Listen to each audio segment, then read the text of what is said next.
Wah, lukisan payungnya cantik-cantik ya sahabat. Nggak nyangka kan semua lukisan di payung ini adalah hasil kreasi anak-anak? Ya, payung kertas berdiameter 60 cm ini menjadi media lukis dalam lomba bertajuk Topeng Dalang di Klaten, Jawa Tengah. Ajang gelaran Dinas Kebudayaan, Pemuda, Olahraga, dan Pariwisata di Monumen Juang Klaten ini diikuti 220 pelajar sekolah dasar. Tujuannya adalah melestarikan warisan budaya tak benda Indonesia. Untuk penilaian nanti kesesuaian tema, kemudian dari ide gagasan, kemudian kesamaan antara tema dengan warna, imajinasi dan ide kreatifnya. Pertama kali. Nah, berarti cukup kesulitan juga ya. Harapannya apa dia?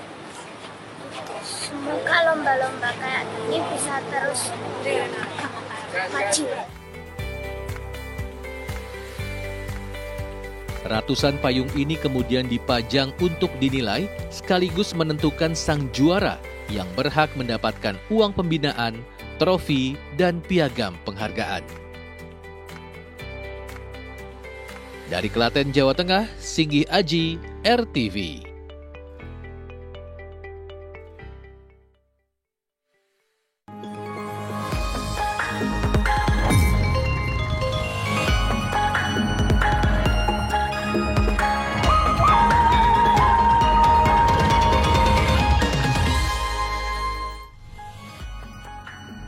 Halo, selamat pagi sahabat RTV, selamat pagi Cia. Selamat pagi Oscar. Gimana kabarnya?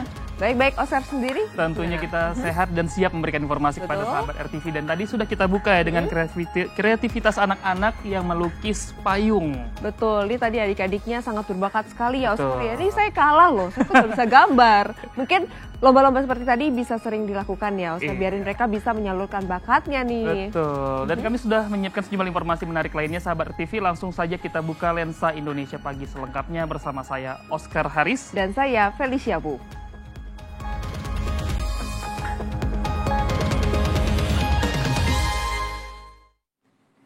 Ya, langsung saja kita buka sama kuliner yang seru nih sahabat dan juga Oscar. Kali ini dari kota Probolinggo, Jawa Timur, ada sajian mie berkuah kental dengan bumbu rahasia nih. Wah, ini emang harus rahasia itu, Cia?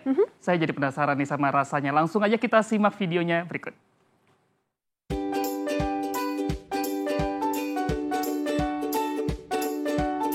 Sahabat RTV udah pernah cobain mie lamian? Eits, tapi bukan lamian keemasan yang udah bermerek itu ya. Lamian yang satu ini unik dan hanya ada di salah satu kafe di Jalan Dr. Saleh, Kota Probolinggo, Jawa Timur. Pengunjung yang memesan mie lamian bisa menyaksikan langsung proses pembuatannya.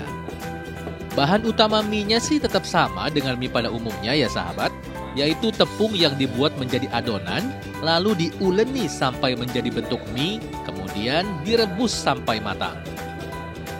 Sementara toppingnya beragam, ada sayur pokcoy, telur rebus, irisan ayam rempah, bawang goreng, seledri, dan ini nih, kuah kaldu ayam kental dengan bumbu rempah rahasia. Keunikan dari lamian ini, mie yang memang dibuat fresh. Jadi penyajian langsung, hangat, dan kuahnya pun begitu. Dari kuah kolagen, dari memang asli, juicy dari ayam itu sendiri yang akhirnya jadi pekat kuah itu. Dan dicampur dengan rempah Chinese yang kalau di dalam Probolinggo namanya bunga bintang. Semangkuk mie lamian kaya rempah ini cukup ramah di kantong. Cuma Rp19.000 seporsi.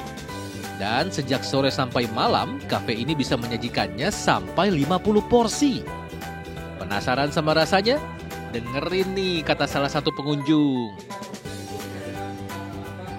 Memang sudah cocok bagi saya, baik asinnya, pedesnya, dan semuanya aromanya itu nyaman sekali dan rasanya pun enak. Meskipun ramah di kantong, tapi sajian mie lamian ini nggak dijual tiap hari ya sahabat. Hanya ada setiap hari Minggu dan Senin aja. Jadi kalau mau cobain, jangan lupa ingat-ingat harinya ya. Dari Probolinggo, Jawa Timur, Happy Laila Tuansyah, RTV.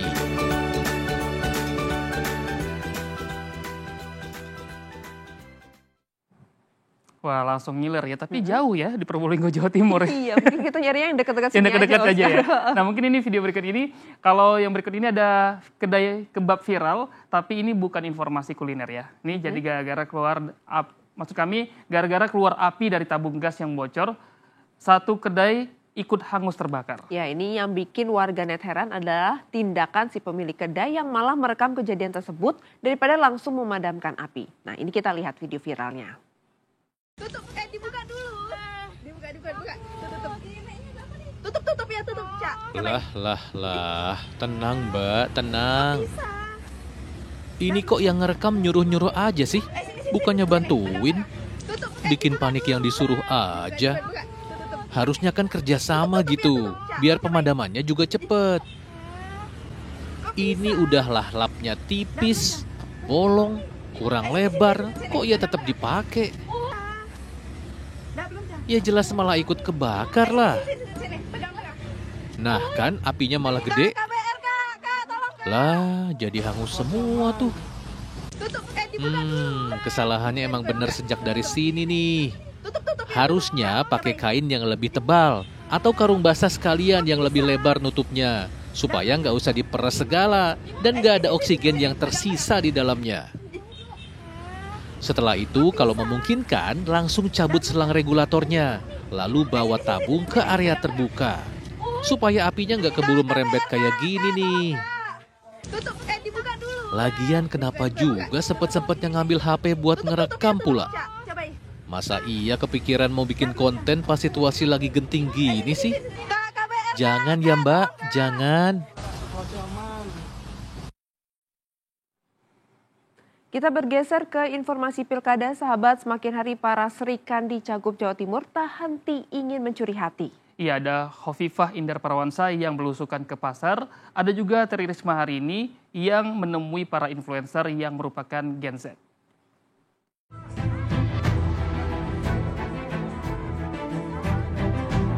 Kampanye Cagup Jatim nomor urut 2, Khofifah Indar Parawansa, adalah mengunjungi Pasar Wonokromo, Surabaya.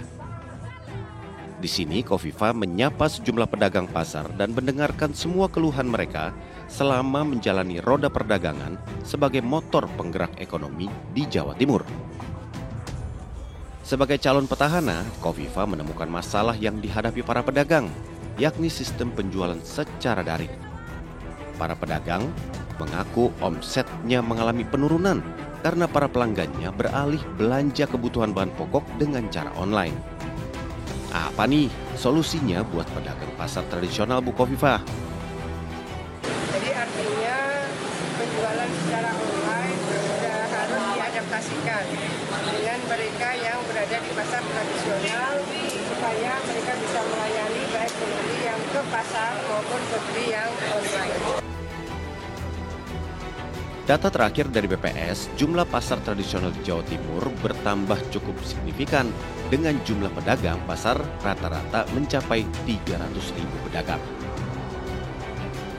Jika modernisasi perdagangan pasar rakyat dengan sistem penjualan online tidak cepat dibuat, bukan tidak mungkin volume perdagangan bisa mengalami penurunan dan para pedagang bisa merugi nantinya, Bu. Berbeda dengan Khofifah, Cagup Jawa Timur nomor urut 3, Tri Risma hari ini bersama Cawagupnya, Zahrul Azhar Asumta atau Gus Hans, memilih untuk bertemu dengan para influencer dan sosialita di sebuah rumah makan di Surabaya.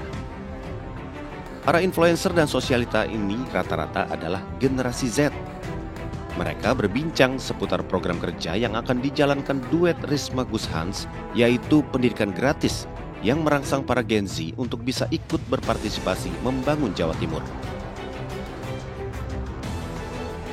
Untuk memberikan motivasi untuk pada para terutama Gen Z, di mana mereka bisa optimis untuk menghadapi masa depan khususnya di Jawa Timur.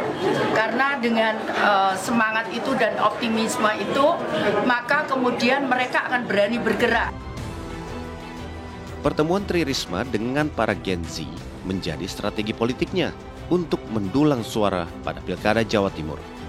Karena jumlah penduduk Jawa Timur didominasi oleh generasi milenial dan generasi Z yang jumlahnya hampir mencapai 20 juta orang.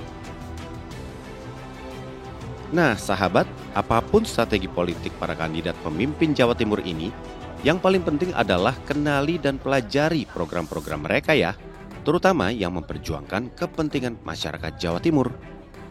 Dari Surabaya, Jawa Timur, Solihul Hadi, RTV.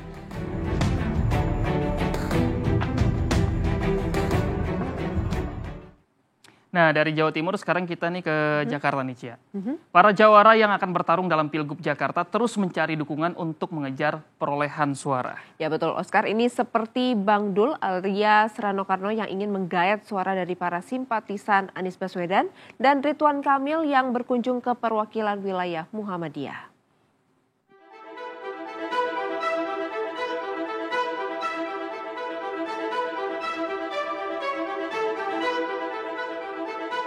Bang Dul alias Rano Karno berkunjung ke rumah loyalis Anies Baswedan, Ges Khalifa, di kawasan Senen, Jakarta Pusat.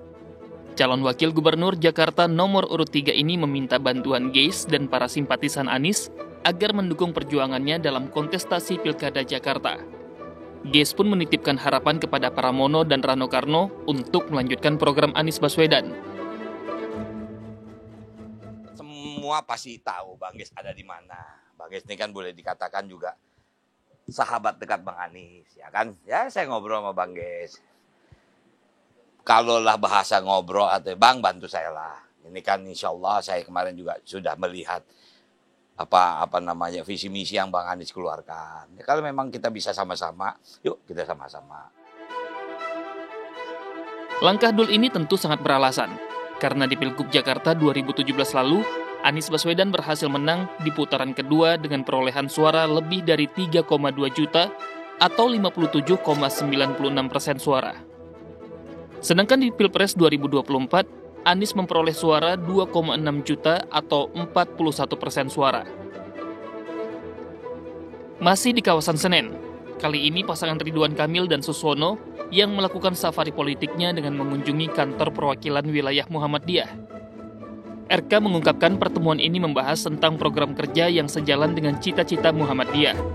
RK juga mengungkapkan komitmennya mengutamakan prinsip keadilan yang tidak hanya berfokus pada masyarakat dengan agama tertentu, namun juga memberikan akses yang sama bagi seluruh warga Jakarta. Kita sangat punya komitmen kepada apa-apa yang sedang dikerjakan dan visi misi Muhammadiyah, khususnya mengangkat kaum duafa, melalui pendidikan, melalui kesehatan, melalui usaha. Saya kira kalau nanti terpilih, kita bisa bermitra, berpartner, berkolaborasi, membangun Jakarta baru, Jakarta maju bersama Muhammadiyah. Sebagai organisasi Islam yang memiliki pengaruh yang besar, Muhammadiyah memiliki jumlah pengikut lebih dari 52 juta orang se-Indonesia. Sedangkan sebarannya di Jakarta mencapai 7.500 orang. Setiap paslon memiliki caranya masing-masing untuk memperoleh suara dalam pilkada ini. Namun, tetap masyarakat yang pada akhirnya menentukan. Dari Jakarta, Tim Liputan, RTV. Kita tinggalkan berita seputar pilkada, sahabat. Informasi berikutnya harus jadi perhatian para juru parkir liar, di mana di Medan, Sumatera Utara, seorang juru parkir dianiaya hingga tewas. Ya, sahabat, jadi pelakunya ini satu keluarga. Mereka tidak terima ditagih uang parkir di depan tempat usaha mereka sendiri.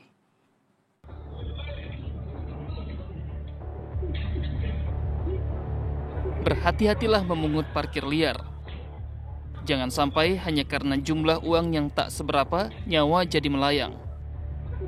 Seperti yang ada pada rekaman CCTV ini, seorang pria dianiaya di Jalan Setiabudi, Kota Medan, Sumatera Utara.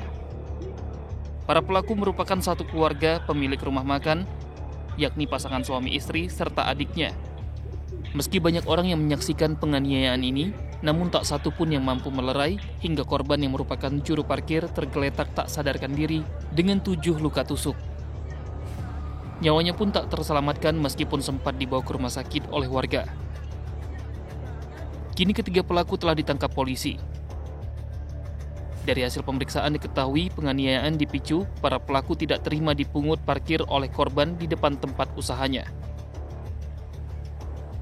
Dari kejadian ini berawal dari korban yang merupakan tukang parkir yang ingin memungut parkir di depan usaha milik para tersangka. Selain menangkap 3 pelaku, polisi masih memburu pelaku lain yang melukai korban dengan senjata tajam. Dari Medan, Sumatera Utara, Wahyu Maulana, RTV.